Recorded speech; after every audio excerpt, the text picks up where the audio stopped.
안녕하세요. 초간단 파이썬 독자 여러분 반갑습니다. 조인석입니다. 이번 강의에서는 파트 10 소스코드 재사용하기에서 레슨 4부터 레슨 6까지 클래스에 대해서 배워볼 차례입니다. 자, 레슨 4에서는 클래스와 객체의 개념에 대해서 설명을 드릴 거고요. 레슨 5에서는 나만의 클래스를 어떻게 만들 수 있을지 살펴본 다음에 클래스를 초기화하는 방법까지 살펴보도록 하겠습니다. 자, 레슨 4 클래스와 객체의 개념입니다. 제가 이 장의 내용을 언제 담을까 고민을 많이 했고 책의 내용을 넣을까 말까도 고민을 되게 많이 했었어요. 하지만 마지막에 결국 넣기로 결정을 했고요.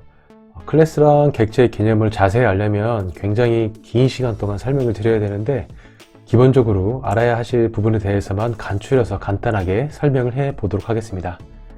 자, 책의 내용을 한번 살펴볼까요?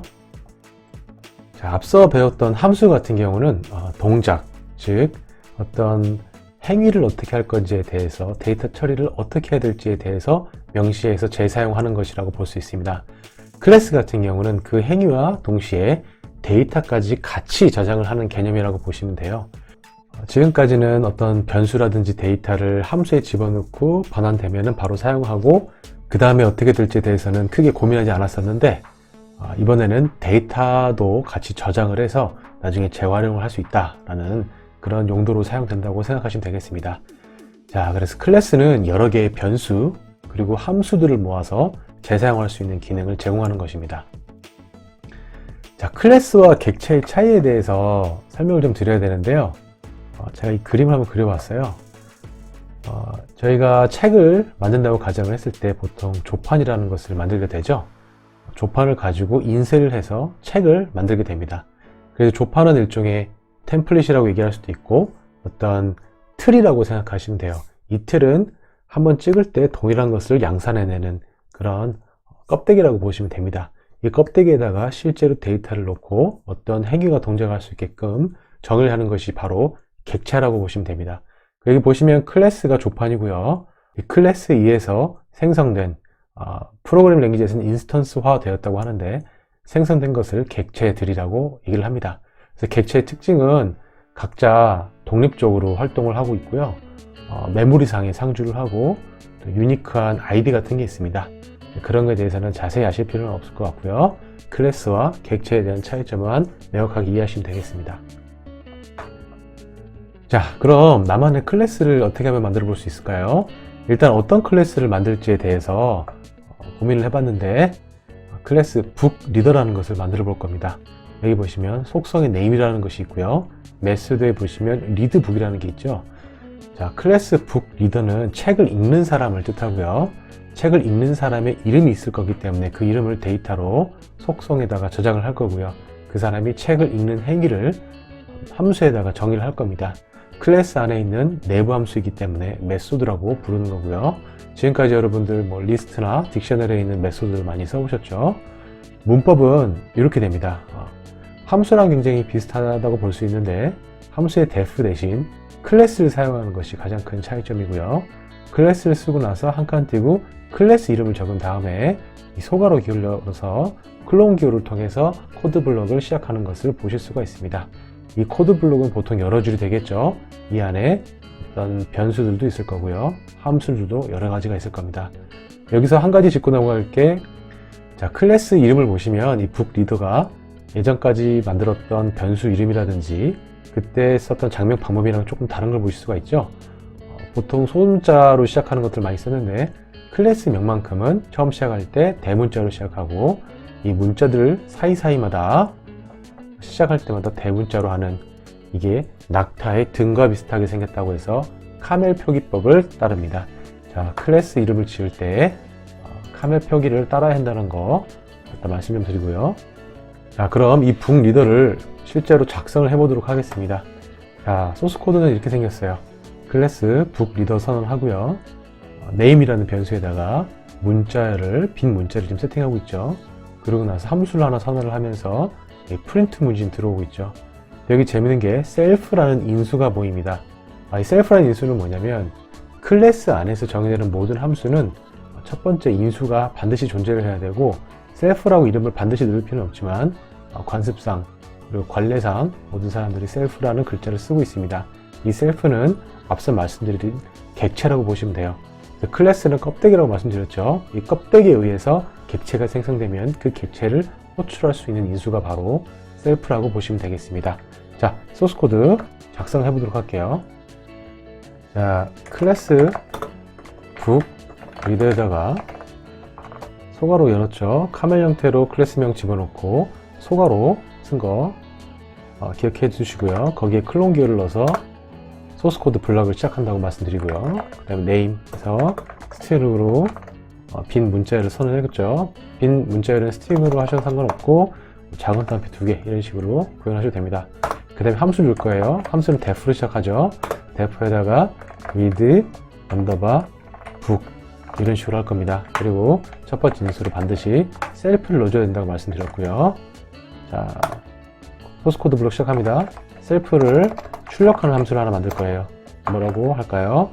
자, 셀프가 self.name 이 객체에 있는 name이라는 변수를 가지고 와서 어떻게 할까요? 니는 책을 읽는다. 이렇게 단순하게 한번 작성해 보도록 하겠습니다. 자, 이게 바로 클래스를 정의한 방법이라고 생각하시면 됩니다. 자, 엔터 쳐볼게요. 이제 클래스를 어떻게 사용해야 되는지 한번 볼까요? 자, 이런 식으로 사용하고 있죠. 함수랑 굉장히 흡사한데요. 볼게요. 자, 리더는 북 리더 클래스명이죠. 그리고 함수처럼 소괄호를 통해서 클래스의 객체를 생성해서 대입하는 소스 코드입니다. 그 다음에 리더에 name이라는 변수가 있었죠. 자, 점을 통해서 가져올 수가 있습니다. name에다가 값을 뭐라고 넣을까요? 우진이라고 넣어보겠습니다. 그 다음에 리더에 메소드 정의했던 거 뭐였죠? 탭 한번 쳐볼까요? 탭키. 자, 리드북 나오죠? 리드북을 괄호를 하면 함수가 호출이 되겠죠? 이렇게 하면 자, 우진는 책을 읽는다 이렇게 뜨네요. 아쉽게도 문법이 맞지가 않네요. 조금 수정해 볼까요? 자, 이따 치고 똑같이 자, 객체 만들어서 다시 이름을 넣고요. 이번에 우진 다시 넣고 자, 잠깐 기다려 보면 여기에 있는 메소드 이렇게 뜹니다. 그죠? 메소드나 변수가 뜨죠. 리드북 소괄호 켜서 자, 우진님은 책을 읽는다 이렇게 출력되는 것을 확인할 수가 있습니다. 자, 어렵지 않죠? 자, 그런데 이 함수 가만히 다시 한번 볼까요? 자, 북 리더는 사람일 텐데 이름이 반드시 존재하기 마련이겠죠.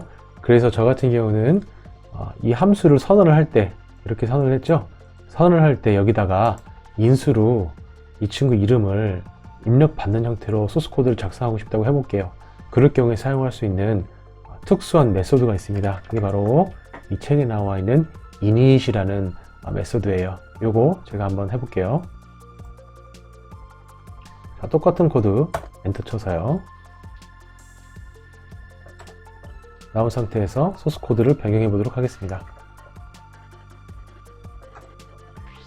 자, 여기를 초기 함수를 넣을 텐데 초기 함수는 자, def 자, 언더바 2개를 넣어야 됩니다. 자, 이게 굉장히 좀 특이한데요. 언더바 2개 init 또 언더바 2개 그 다음에 소괄호를 다시 닫는데 여기도 반드시 셀프가 들어야 되고요. 제가 인수로 name을 받아보겠습니다. 그 다음에 클론 기호로 해서 소스 블럭을 열어주고요. 자, 소스 코드 블럭에는 어떻게 되죠? self.name에다가 이 입력받은 name을 넘겨받는 겁니다. 자, 보시면 이 self는 객체라고 했죠. 클래스가 생성될 때 넘겨준 객체고 객체 하나에 있는 이 name이라는 변수에다가 이 인수로 받은 name을 넣어주는 거예요. 이 name이 얘랑 매핑이 되고요. 얘는 객체에서 새로 생성되는 변수라고 보시면 됩니다. 인스턴스 변수라고도 부르는데요. 이렇게 되면 나중에 책을 읽을 때 이런 식으로 똑같은 이름이 넘어와서 님은 책을 읽는다 이런 게 출력되는 것이 이 소스 코드의 동작 방식입니다. 자, 엔터 쳐볼게요. 자, 그럼 이제 북리드를 만들 때 볼게요. 그냥 소스 코드 켜볼까요? 북 리더 만들어서 예전처럼 그냥 소감은 닫고 엔터를 치면 어떻게 되냐면 에러가 뜹니다. 이거 에러가 왜 뜰까요? 에러 메시지 보면 역추적에서 보니까 이 소스 코드에 보면 타입 에러가 발생하고 있죠. init 메소드에 missing one required positional argument라고 해서 name이라는 변수가 missing 되었다, 없다 이렇게 얘기를 하고 있는 겁니다.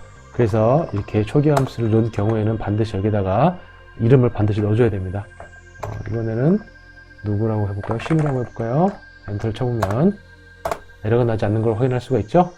다시 이번에 리더의 메소드를 한번 불러보도록 하겠습니다. 리드북이죠. 속어로 닫고요. 엔터 쳐보면 자, 신우님은 책을 읽는다 이렇게 뜨고 있죠. 지금 보시면 여기 있는 인수가 여기에 들어와서 출력되는 것을 확인할 수가 있습니다. 이 소스 코드 여기에 입력받은 값이 여기에 지금 매핑이 되고 있는 거고요. 그 다음에 그 값이 이렇게 self.name에다가 대입이 돼서 다시 출력되는 걸 확인할 수가 있죠. 자, 클래스 안에 있는 모든 메소드는 첫 번째 인수에 self가 들어간다는 거 꼭 기억해 두시고, 실제로 호출할 때는 이 self는 집어넣지 않고 지금 호출하고 있죠. 두 번째 입력했던 name이 여기에 첫 번째 인수로 들어가는 것을 확인할 수가 있습니다. 자, 마지막으로 하나 더 알기가 있는데요. 클래스 변수와 인스턴스 변수라는 게 있습니다. 이 개념이 굉장히 중요한 개념인데 지금 당장 이해를 하지 못한다 하더라도 일단 제가 말씀드리는 걸 한번 이해해 보시면 좋겠습니다. 자, 왼쪽에 보시면 저희가 첫 번째 작성했던 소스 코드고 우측에 있는 게 두 번째 작성했던 소스 코드죠. 왼쪽에 보시면 이 name이 이 클래스 변수의 바로 밑에 들어와 있고 어떤 self라는 객체를 통해서 호출한 게 아니죠. 이렇게 클래스 바로 밑에 있는 이런 변수를 클래스 변수라고 합니다. 그러면 객체가 생성이 될 때 이 클래스 변수가 동일하게 다른 객체들한테 공유가 됩니다. 그래서 어떤 소스 코드 변경이 있거나 이럴 때 좀 잘못되게 활용하는 경우가 있긴 해요. 자, 그래서 이 변수가 공유가 돼 버리기 때문에 이 북 리더만이 스스로 가져야 되는, 자체적으로 가져야 하는 데이터에는 적당한 변수가 아닙니다. 자, 그런데 오른쪽 같은 경우는 이 초기화 함수를 통해 가지고 self.name에다가 이 값을 세팅을 하고 있죠. 이렇게 self.name으로 어떤 인스턴스가 돼서 객체가 되어서 변수를 넣을 수 있는 이런 변수들을 인스턴스 변수라고 얘기를 합니다. 이런 변수들은 객체가 생성될 때마다 생성이 되기 때문에 다른 객체 간의 값이 공유가 되지 않습니다. 이 클래스 같은 경우는 북 리더, 책을 읽는 사람이기 때문에 이름이 물론 동명이인은 있겠지만 의도적으로 이름을 공유할 필요는 없겠죠. 그래서 인스턴스 변수를 사용하는 것이 맞습니다.